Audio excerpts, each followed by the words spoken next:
Alhamdulillahirabbil alamin wa bihi nasta'in ala umuri dunya waddin. Wassalatu wassalam ala asyrafil anbiya wal mursalin sayyidina Muhammadin wa ala alihi wa sahbihi ajma'in. La tadarni fardhu wa anta khairul warithin. Rabbi shrah li sadri wa yassir li amri wahlul 'uqdatam min lisani yafqahu qawli, amma ba'd. Hadratan mukarramin, segenap para bapak, para ibu, hadirin semuanya, para jamaah yang hadir di majelis ini, syukur alhamdulillah atas karunia rahmat, taufik dan hidayah yang diberikan Allah kepada kita semuanya. Diberikan nikmat kesehatan, kesempatan, tekad, niat yang kuat sehingga bisa hadir di majelis yang barokah ini. Mudah-mudahan kehadiran kita menjadi wasilah ditakdirkannya nanti kita menjadi golongan orang-orang yang husnul khatimah. Amin ya rabbal alamin. Jangan lupa untuk berniat terlebih dahulu sebelum kajian kita mulai. Mudah-mudahan diberikannya kita oleh Allah ilmu yang bermanfaat. Dengan ilmu yang bermanfaat, tentu pahala itu akan terus dan terus selalu mengalir sekalipun nanti kita sudah dalam keadaan meninggalkan dunia ini. Bismillahirrahmanirrahim.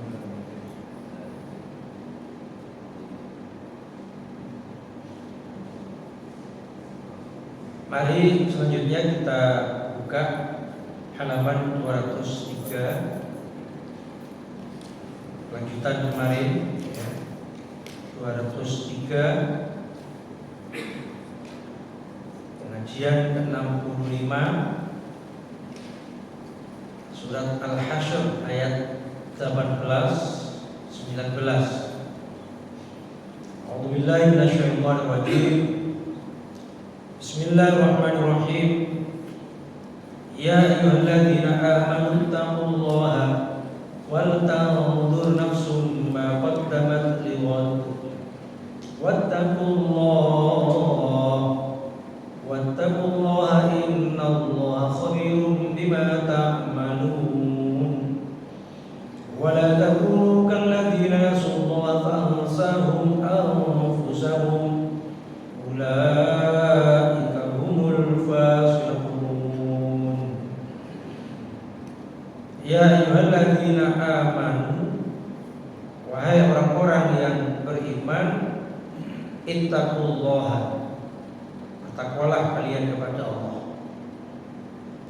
Jadi ini merupakan perintah dari Allah agar kita menjadi orang yang bertakwa. Iman saja tidak cukup, tapi harus kita menjadi orang yang bertakwa. Imtitsalul awamir wa ijtinabun nawahi.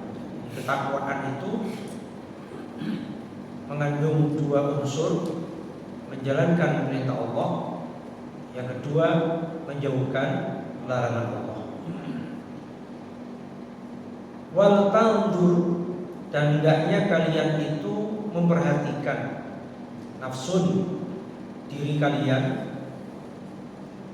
ma qaddamat, ma apa-apa qaddamat yang telah berlalu, lighad untuk hari esok. Jadi ini perintah untuk introspeksi diri, perintah untuk menghitung-hitung amal yang pernah kita lakukan. Sehingga ayat ini relevan sebagai dalil bahwa Islam itu mengajarkan kepada kita umatnya agar selalu semangat dalam rangka untuk meraih dan mendapatkan kesuksesan ke depan, baik itu sukses dunianya maupun juga sukses akhiratnya. Jadi kita diperintahkan untuk selalu introspeksi diri. Jadi apa yang telah kita kerjakan hari ini, apa yang kita kerjakan dan kita amalkan, semuanya adalah dalam rangka untuk persiapan ke depan. Dengan memperbanyak amal soleh dan ibadah, kebajikan dan kebaikan, itu adalah lihod, demi untuk meraih kesuksesan di masa depan. Para ulama menafsirkan lihod itu yaumul qiyamah, yaitu kelak pada hari kiamat. Jadi kita diperintahkan untuk selalu menghitung-hitung apa yang telah kita perbuat, karena waktu itu kan terbagi 3 macam. Hari yang lalu, masa lalu, hari ini, dan hari esok. Hari yang lalu ya tentu sudah berlalu. Kita tidak bisa mengulang apa yang telah kita lewati, sehingga apabila kesalahan dan kekeliruan yang kita kerjakan hari ini kita bisa memperbaiki. Jikalau dosa yang kemarin telah kita perbuat, hari ini yang bisa kita lakukan adalah bertaubat. Kemudian hari ini, nah ini waktu yang diberikan oleh Allah kepada kita, kesempatan kita.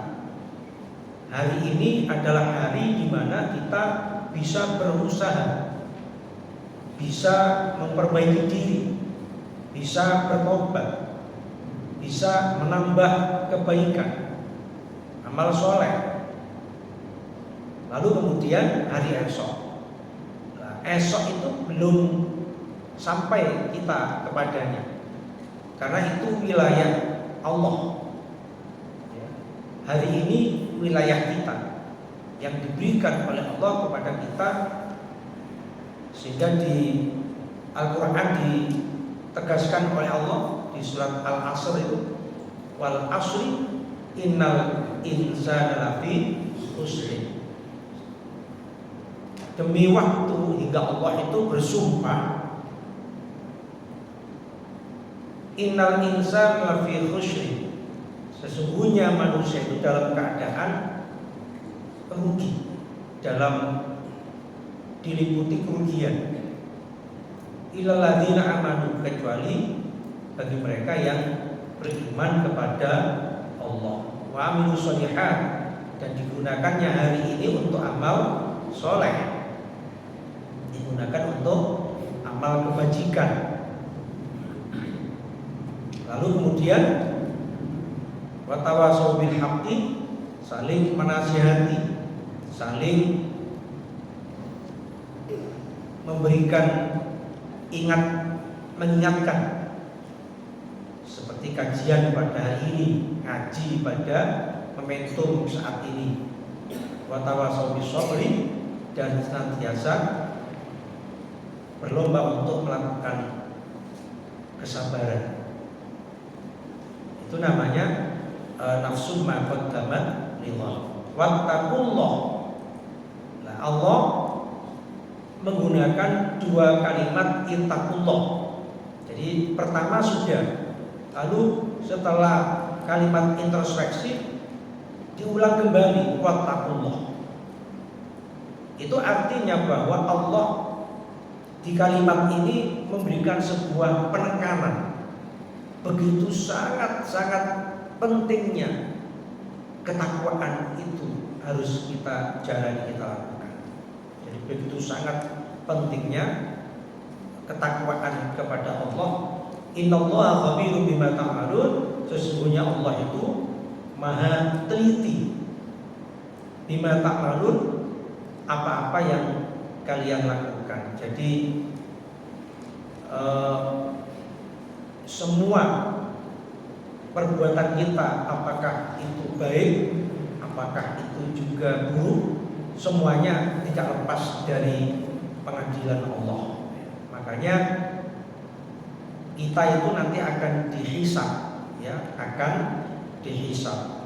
Kapan? Yaitu ketika yaumul kiamah, di padang mahsyar. Dalam hadis diterangkan, berdiri terus menerus di sana, nunggu antrian kita dipanggil kurang lebih 50 tahun.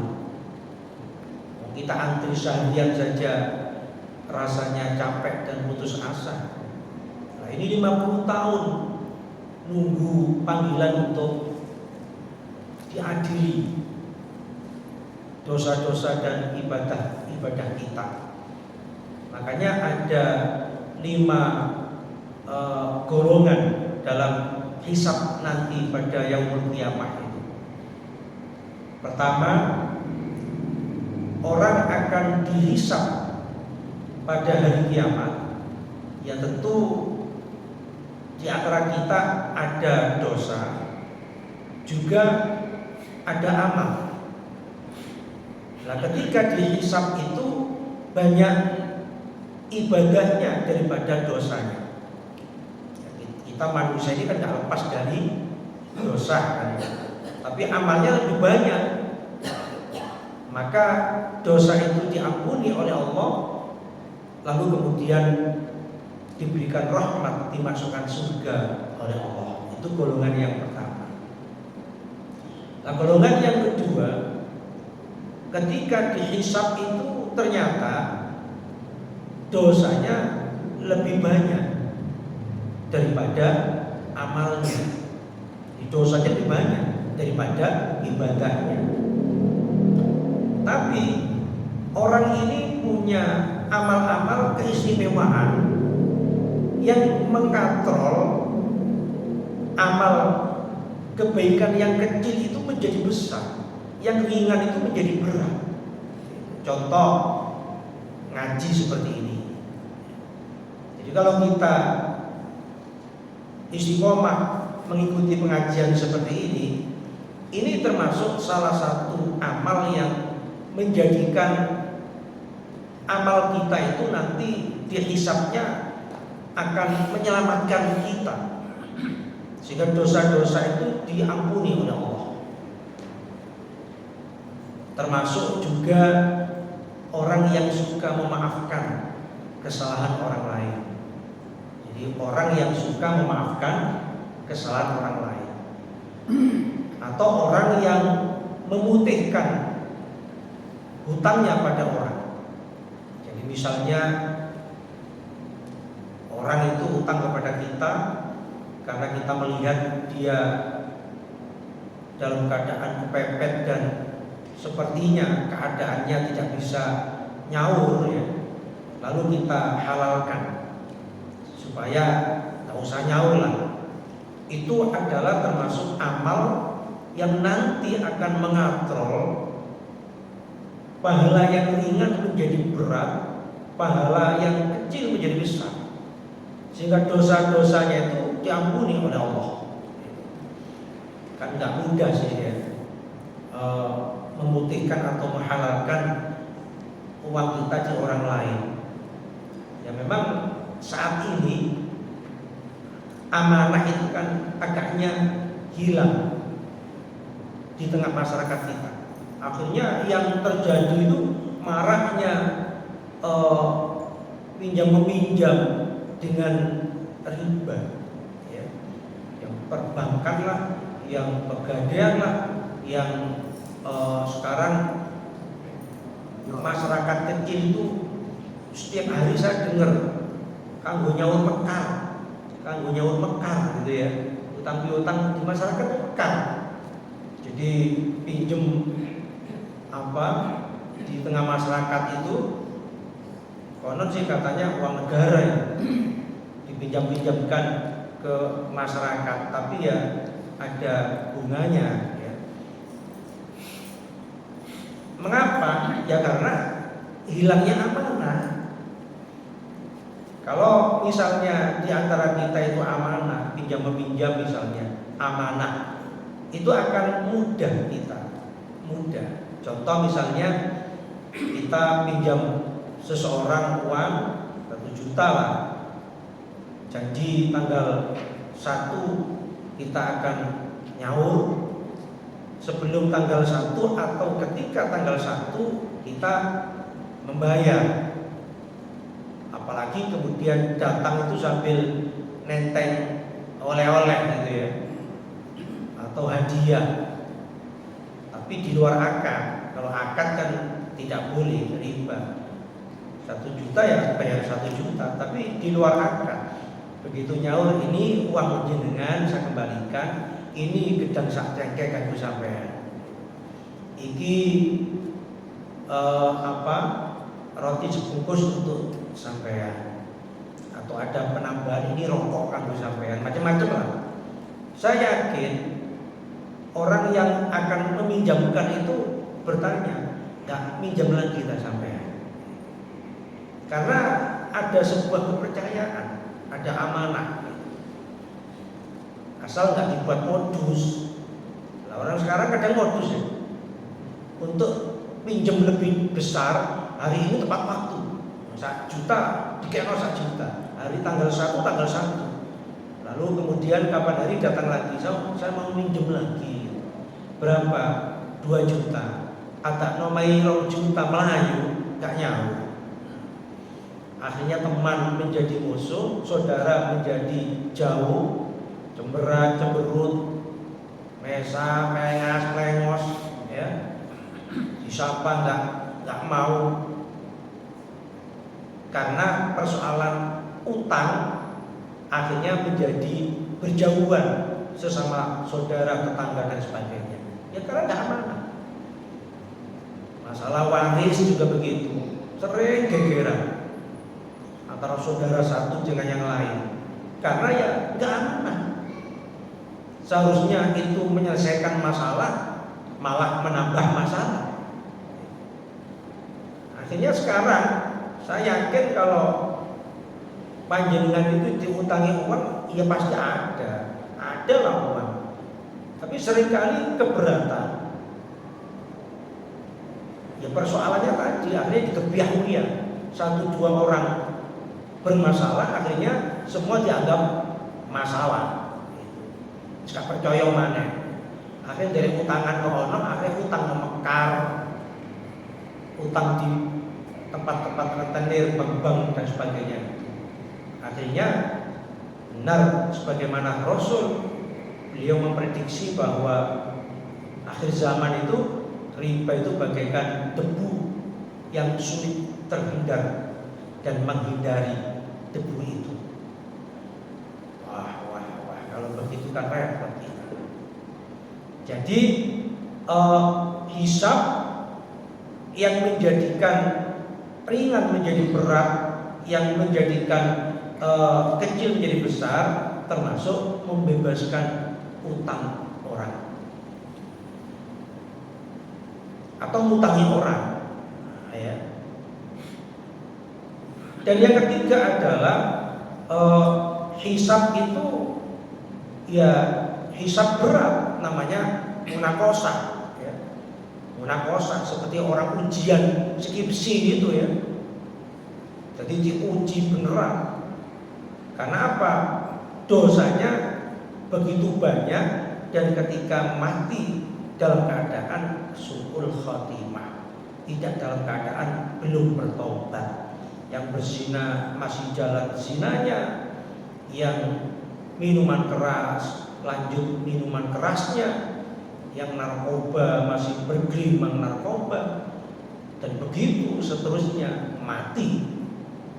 Maka karena dosanya begitu berat dan besar banyak, maka sekalipun dia orang yang pernah mengucapkan kalimat syahadat asyhadu an la ilaha illallah, maka tetap dimasukkan neraka untuk dicuci dosa-dosanya. Ya, bagaikan besi berkarat, menghilangkan karatnya itu ya dibakar sampai bersih. Jadi hisab yang paling berat itu namanya munaqashah. Ya. Jadi kita seperti orang diuji di saat seperti deskripsi, di mana ada 4 pertanyaan kan yang ditanyakan nanti. Umurmu itu apa? Jadi umur kita ini, waktu kita itu apa? Terutama sholat yang pertama kali nanti dipertanyakan oleh Allah, sholatnya itu. Dan yang kedua adalah nanti yang dipertanyakan adalah ilmu. Ilmunya itu sudahkah diamalkan? Ya. Ilmu itu sudahkah dipraktekkan? Apa hanya sekedar tahu, sekedar ngerti, paham, ikut ngaji saja, ataukah sudah diamalkan?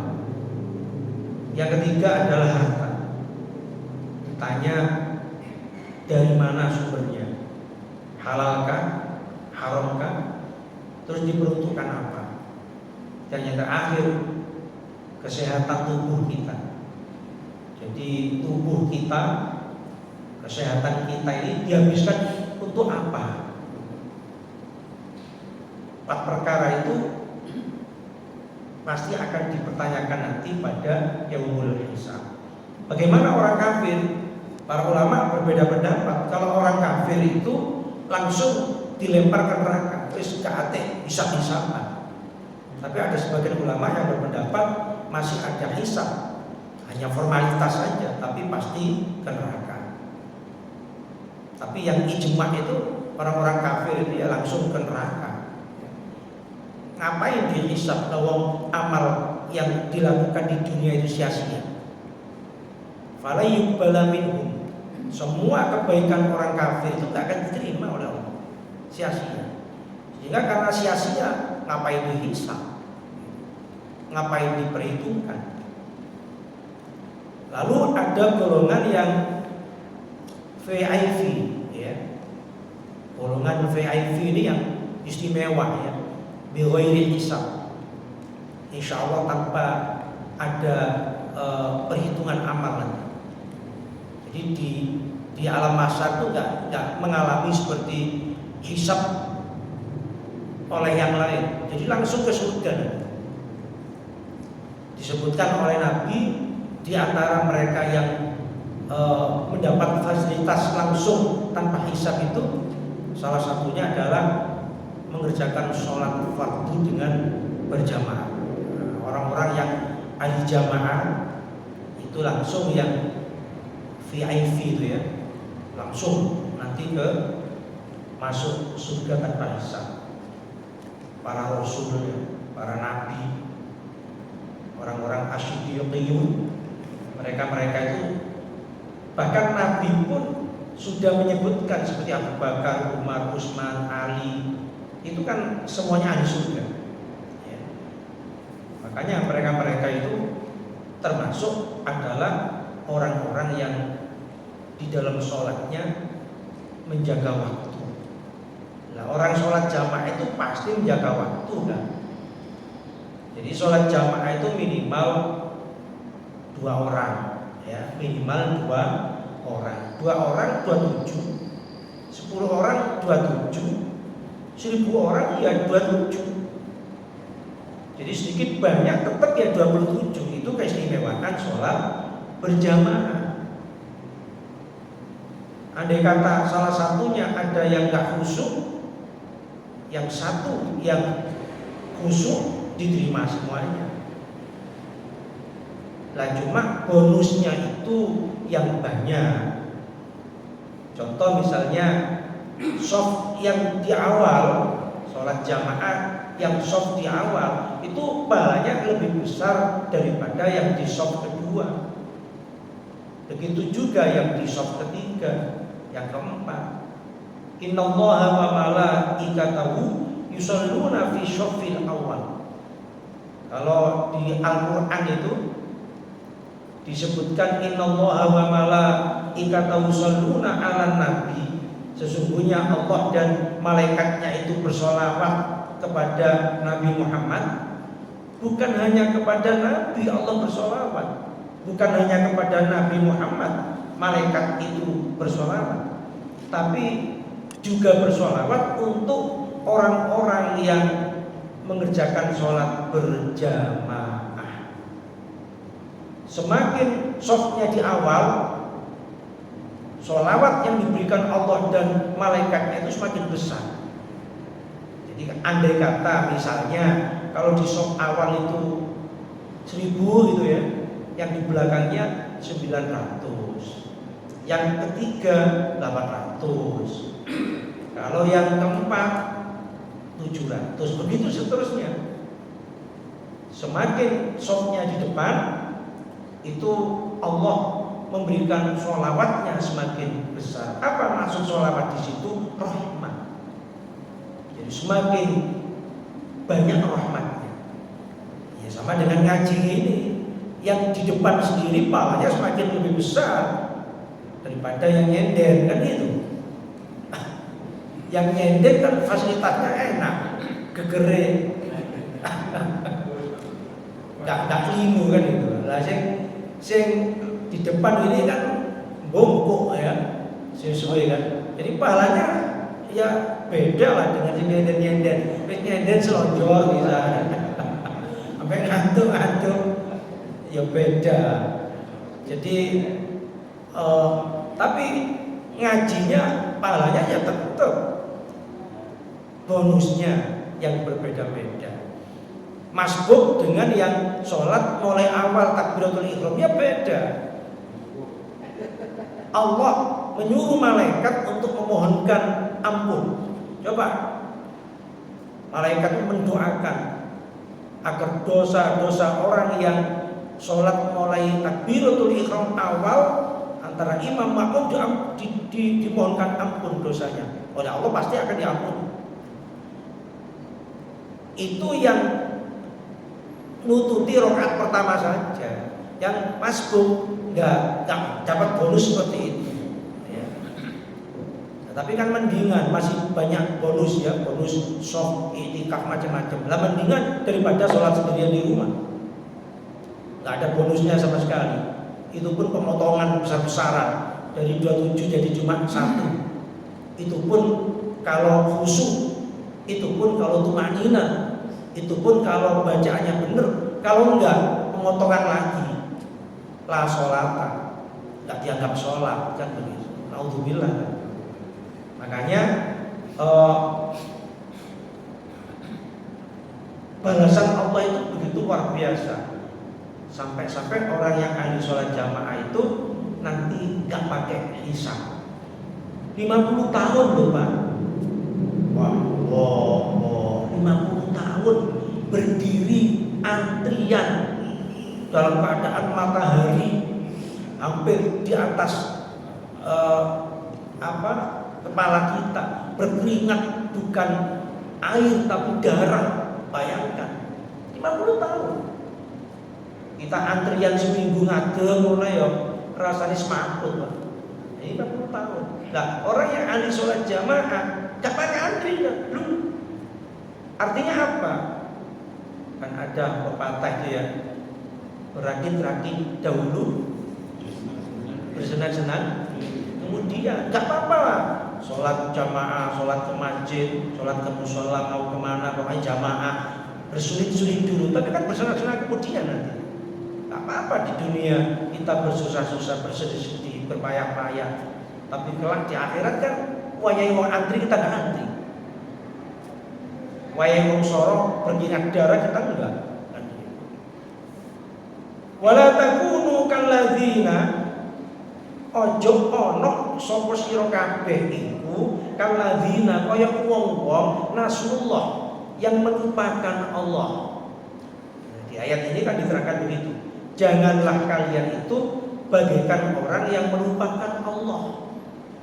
Fa'ansahum, maka mereka pun juga melupakan anfusahum atas diri mereka. Jadi orang yang melupakan Allah itu sama halnya melupakan dirinya sendiri. Contohnya, orang itu kalau nggak mau ibadah, kan sama halnya melupakan dirinya. Melupakan dirinya bahwa Allah akan membalas kebaikannya dengan surga. Dia melupakan dirinya untuk mendapatkan nikmat yang besar itu. Sebaliknya juga melupakan Allah dengan dosa-dosa. Maka dengan dosa itu kan sama halnya dia melupakan dirinya. Lupa bahwa itu akan menyebabkan dirinya menderita. Lupa bahwa dosa itu yang akan menyebabkan dia disiksa sepanjang masa, kan begitu. Jadi artinya orang itu kalau semakin banyak berbuat dosa, bukan melupakan Allah semata, tapi melupakan dirinya, gak sayang pada dirinya. Jadi ada orang gak gelem ngaji, itu podo karo gak sayang nang awake dhewe. Ate ana wong gak gelem nang masjid, padha karo gak gelem nyayang nang awake dhewe. Kalau orang itu gak mau menghindar perbuatan dosa maksiat, kan itu sama halnya dia tidak mengasihi dirinya, yang akan menyebabkan disiksa, diazab oleh Allah. Nah, itu maksud ayat ini. Kalau kita sayang diri sendiri, ya sayang Allah. Maka dengan kita cinta Allah, sayang Allah, iman kepada Allah, takwa kepada Allah, itu sama halnya kita menyayangi diri sendiri. Makanya coba aja dengan lihat orang-orang yang banyak berbuat dosa, kan menghancurkan dirinya sendiri, kan menghancurkan diri sendiri. Oleh karena itulah, mudah-mudahan kita ini tergolong orang-orang yang senantiasa memperhatikan diri kita, karena semuanya itu dalam rangka kesuksesan kita, demi kebahagiaan kita untuk dunianya hingga akhiratnya. Allahumma monggo, sebelum kami tutup, ada yang menyampaikan pertanyaan? Nggih,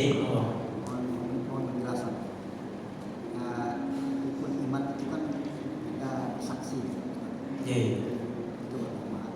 Yang kedua, seruan khotib pun setiap Jumat. Apa? Seruan khotib. Seruan khotib setiap Jumat itu selalu dikatakan kita tuh. Iya.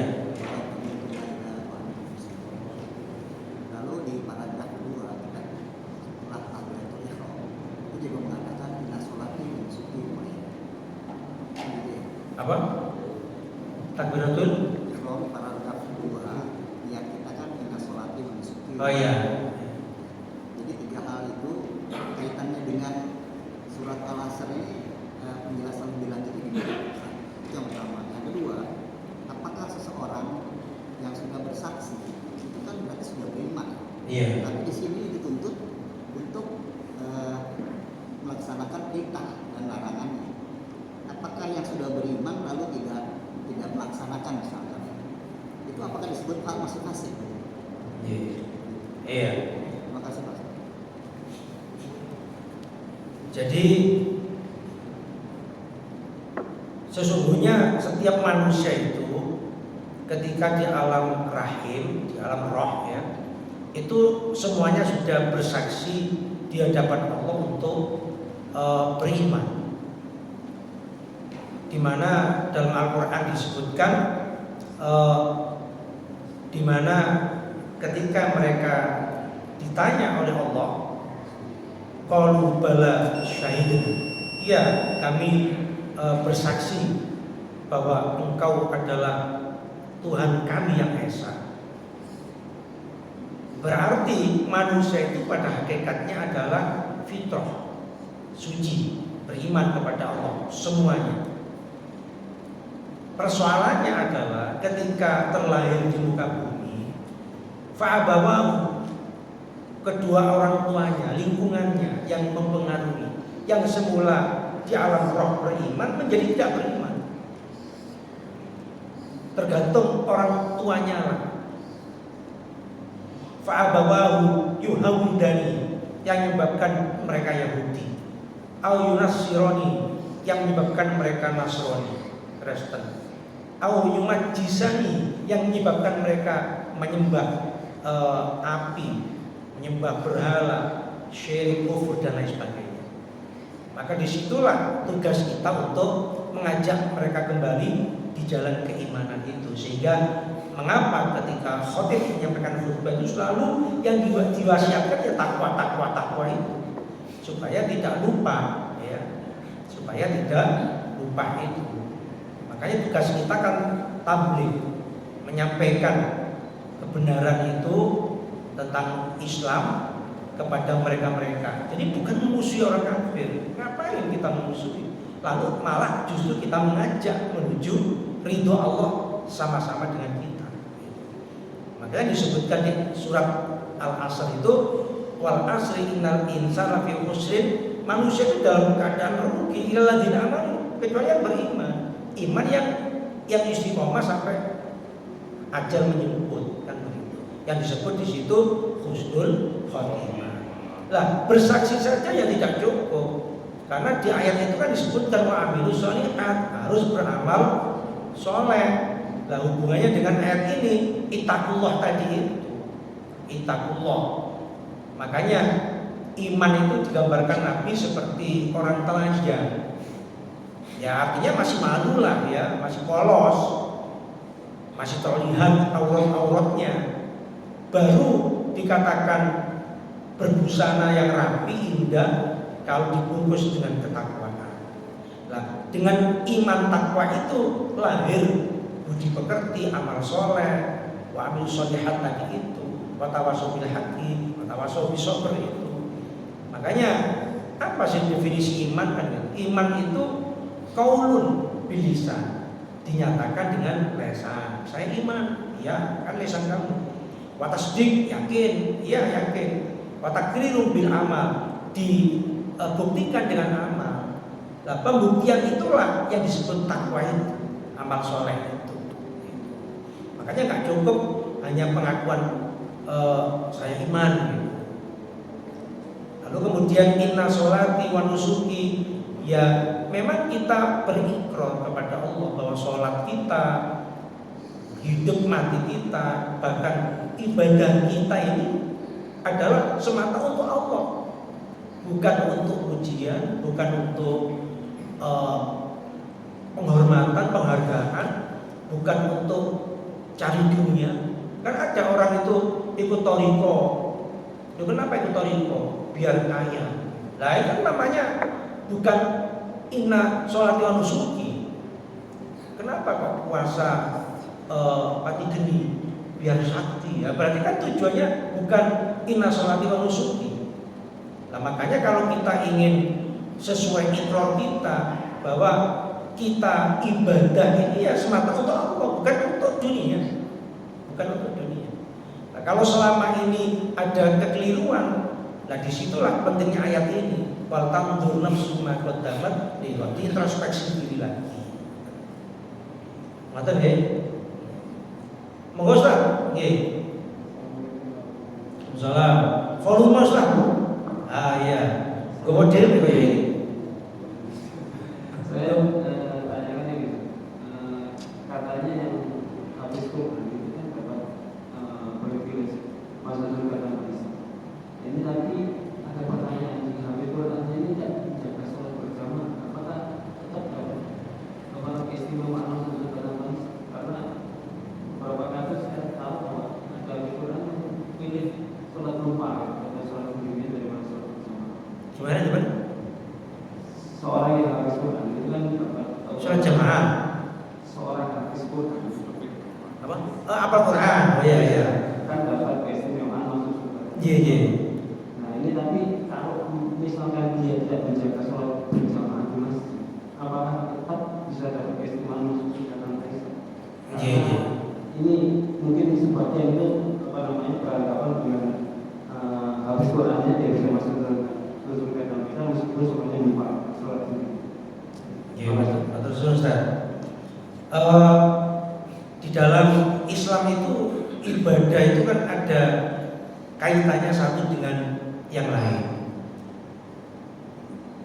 Yang dimaksud, contoh misalnya, orang membaca Quran. Hari ini kita kumpul ngaji ini sama dengan statusnya orang baca Quran. Karena kita ini mengkaji, memahami daripada ayat-ayat Allah. Sehingga yang dimaksud membaca Quran itu bukan hanya sekedar membaca, tapi mengkaji, mendalami, memahami kajian seperti ini, maka status jenengan itu ya sama dengan baca Quran. Lah demikian pula orang yang disebut hafal Quran itu bukan sekedar hanya hafal. Membaca Quran bukan sekedar membaca, tapi bagaimana memahami dan diamalkan. Lah kita ini kan terjebak selama ini, berusaha di mana-mana baca Quran tapi nggak paham apa yang dibaca. Kalau pahala saya pasti dapat, tapi persoalannya seperti setiap kita membeli sesuatu, itu kan diberi panduan, buku panduan biasanya. Bagaimana kita paham terhadap sesuatu yang kita miliki itu kalau panduannya belum kita baca. Lah, Al-Quran itu berfungsi hudan lil muttaqin. Hudan itu petunjuk, fungsinya sebagai petunjuk. Lah bagaimana Al-Quran memberikan petunjuk pada kita, lalu kita nggak paham? Lah kalau hanya hafal saja, lalu kemudian tidak diamalkan, lah yang nggak mungkin lah mendapat fasilitas yang diberikan oleh Allah. Karena yang dimaksud hafal itu sebagaimana Rasulullah. Ketika Rasulullah ditanya, Siti Aisyah ditanya sahabat, bagaimana akhlak Nabi itu? Jawaban Siti Aisyah, wa kana khuluqul Quran, Quran yang berjamaah. Nah sekarang orang banyak hafal Quran tapi yo pacaran, yo goncengan lagi perempuan, ya suka makan riba macam-macam. Karena mereka tak paham. Hanya sekedar cuma oleh orang tuanya dipondokkan hafal Quran itu saja. Tapi lalu kemudian pulang umbiah anak karuan. Karena buktinya ya nggak membahas orang lain. Ponakan saya sendiri hafal Quran tapi tampilnya perut, kudungnya diperlihatkan auratnya, namanya kan sekarang tren ya. Kalau kudungan itu ini deh ditarik panjang itu, rambutnya. Lah seperti itu. Lah itu kan gak paham Quran berarti namanya. Sama dengan nutup aurat tapi pacaran, dulang-dulangan di tempat umum, romantis, gurung kawin loh, romantis, kalah yang sudah nikah itu malah izin. Kita yang nikah izin di depan umum, dulang-dulangan izin. Gurung kawin jilbaban. Lupa kalau jilbab itu menegakkan syariat, itu brosur hidup. Malah menjadi hujatan orang lain karena mereka gara-gara apal Quran akhirnya dilolong, dihujat. Itu apal Quran itu menggawani mula kan repot. Nah, makanya mari yang dimaksud hafal Quran, baca Quran itu bukan hanya sekedar baca dan hafal, tapi mengamalkan. Makanya benar Rasulullah itu kan di situ idza mata ibnu Adam in qata amalu illa min salasin. Amal manusia itu terputus kalau sudah meninggal kecuali 3. Salah satunya apa? Au ilmin yuntafa'u bihi. Kan begitu. Ilmu yang diamalkan, yang bermanfaat. Nah, kalau hafal toh nggak diamalkan, ya saya yakin kok nggak mendapat fasilitas yang luar biasa. Saya kira begitu ya. Ya saya pun juga sama. Wah itu Ustadz kita ngaji, ngaji itu tapi gak diamal no. Ya gak dapat fasilitas juga gitu. Ya sama, kita semuanya statusnya sama. Harus yuntafa'ubi, diamalkan. Kalau diamalkan, insya Allah lah fasilitas akan diberikan oleh Allah. Hisab bighairi hisab. Allahumma amin. Saya kira demikian. Kurang lebih kurangnya maaf. Mari kita tutup dengan doa majelis. Subhanallah wa bihamdika, asyhadu an la